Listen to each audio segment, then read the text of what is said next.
Selamat berjumpa kembali dalam layanan audio Sahabat Seperjalanan. Hari ini adalah hari Senin 19 Mei 2025. Tema renungan saat teduh kita dengan judul Orang Bodoh yang Merasa Pandai. Firman Tuhan terambil dalam 1 Korintus 1 ayat 21 sampai dengan ke-23. Demikian bunyi firman Tuhan. Oleh karena dunia dalam hikmat Allah tidak mengenal Allah oleh hikmatnya, maka Allah berkenan menyelamatkan mereka yang percaya oleh kebodohan pemberitaan Injil.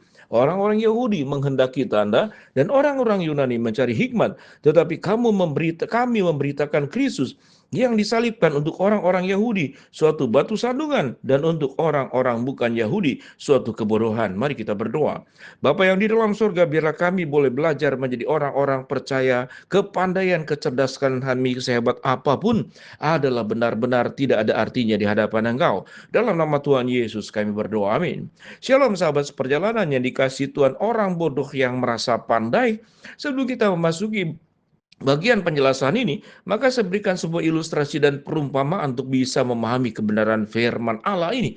Bagaimana kita bisa mengatakan bahwa air itu penuh? Maka kalau itu ada di sebuah gelas, air itu penuh, sebatas gelas itu penuh. Lalu air itu penuh, kalau dimasukkan ke dalam ember, maka sebatas ember itu penuh. Air itu penuh, kalau dimasukkan ke dalam bak mandi, maka selesai bak mandi itu penuh dan meluber, maka itulah penuh. Kemudian kita cari sesuatu yang paling lebih spektakuler, yaitu lautan. Lautan itu penuh. Kalau seandainya seluruh lautan itu kemudian dihitung berapa jumlahnya, maka kita katakan bahwa itu adalah sesuatu yang sudah penuh. Tetapi kita melihat, pernah mendengar sebuah lagu, jikalau seluruh pohon itu dijadikan pena, dan kemudian laut itu tintanya, maka tidak bisa menjelaskan tentang kasih Allah, tidak bisa menggambarkan dan melebihi tentang kasih Allah yang sangat luar biasa. Kalau kita boleh katakan, secerdas-cerdasnya manusia, sehebat-hebatnya manusia, dibandingkan kecerdasan dan hikmat Allah, maka kecerdasan manusia tidak memiliki arti sama sekali. Pada titik ini sahabat seperjalanan, maka kita bisa sepakat bahwa kalau ada orang seperti orang Yahudi yang dia hanya akan percaya kepada Tuhan tatkala dia meminta tanda, meminta mujizat, meminta sebuah tindakan-tindakan spektakuler.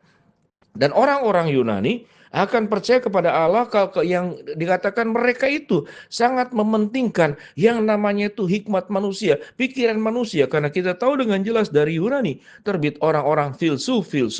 Kita bisa mengatakan filsuf itu adalah orang tercerdas dan terpandai. Lalu dieluk-elukanlah para filsuf ini sebagai orang yang sangat memahami apa artinya makna kehidupan.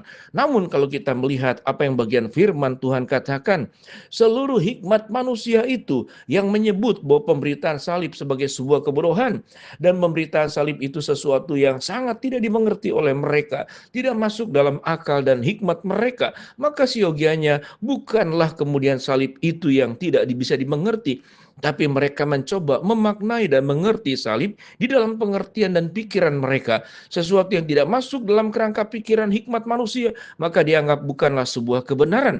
Tetapi kalau kita mengacu, bagaimana mungkin manusia yang terbatas memahami Allah yang tidak terbatas? Maka kita sangat bisa memahami catatan di dalam Alkitab. Saya akan bacakan kembali dalam 1 Korintus 1 ayat 21 sampai 23.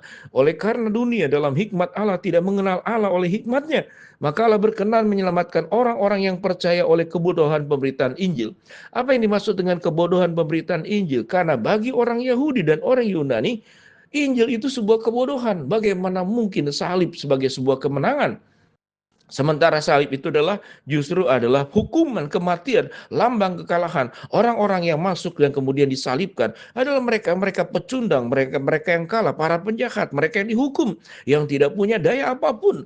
Dan mereka menantikan yang namanya itu tanda, mereka menantikan yang namanya hikmat manusia, baik dari orang Yahudi maupun dari orang Yunani. Mereka menciptakan kriteria-kriteria sendiri, dan mereka menyebut sebagai orang-orang yang pandai, tetapi sesungguhnya mereka adalah orang bodoh.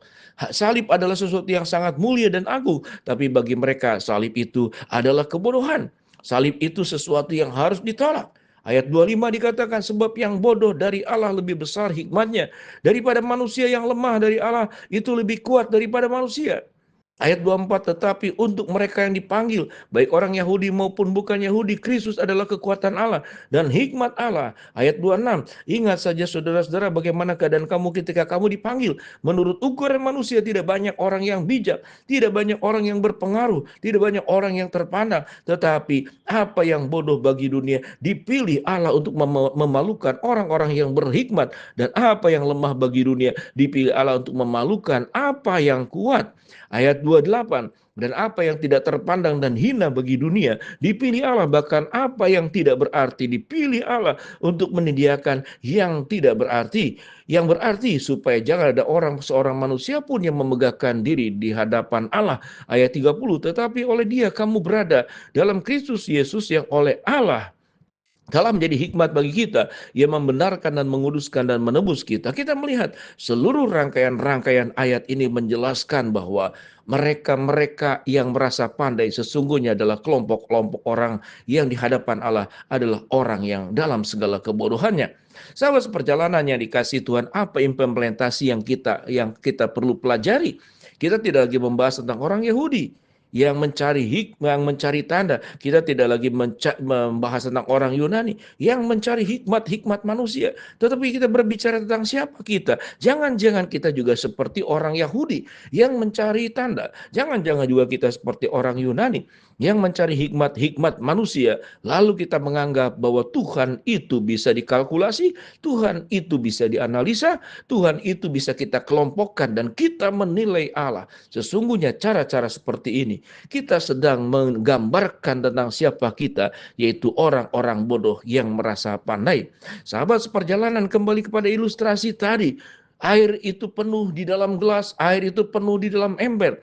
Air itu penuh di dalam bak mandi, bahkan lautan itu tidak bisa dibandingkan dengan kebesaran, keagungan, kemuliaan, dan hikmat bijaksana, kecerdasan, kepandaian yang Allah miliki. Siapa manusia kemudian berani mengukur Allah? Siapa manusia yang kemudian berani melakukan analisa tentang Allah? Kita tidak punya kemampuan apapun karena kita manusia yang terbatas.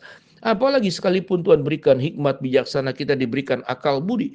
Setelah jatuh dalam dosa, kita memakai akal budi kita bukan kemudian untuk menyembah, bersyukur, memuliakan Allah, tapi untuk menganalisa Allah, untuk menyalahkan Allah, dan kemudian kita merasa diri sendiri pandai. Bahkan kita menyebut Tuhan itu siapa?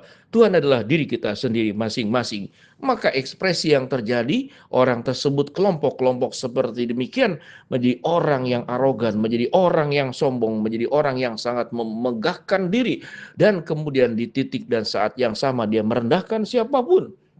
Seakan-akan semua orang itu ada di bawah kakinya, lebih bodoh dari dia, lebih kurang dari dia. Masuklah dia dalam kesombongan. Lama-lama dia menjadikan dirinya sebagai Tuhan, dan Tuhan pun ada di bawah kakinya. Tuhan pun ada di dalam, katakanlah, kuasa genggaman tangannya. Sesungguhnya iblis itu akan berjuang membuat manusia untuk meninggalkan Allah dengan cara bahwa engkau pandai, engkau hebat, engkau luar biasa, engkau patut disanjung, engkau patut ditinggikan, engkau patut dimuliakan. Apalagi manusia tersebut, kelompok-kelompok tertentu, dia mengalami banyak sekali kejayaan-kejayaan. Karena kita tahu, orang-orang dengan posisi kedudukan tinggi, ekonomi yang sangat kaya luar biasa, dia akan mendapatkan karpet merah kemanapun dia pergi. Karena kekayaannya, karena kecerdasannya, karena kemampuannya. Tetapi di hadapan Allah, mereka itu adalah orang-orang bodoh yang merasa pandai. Mari kita berdoa. Bapa dalam surga, mau berdoa buat sahabat seperjalanan yang sakit, Tuhan yang Maha sembuhkan. Sahabat seperjalanan yang sedang menghadapi masalah, Tuhan berikan jalan keluar. Yang sedang berdoa mengharapkan sesuatu, Tuhan kabulkan dengan waktu dan cara Tuhan yang terbaik. Di dalam nama Tuhan Yesus kami berdoa, amin.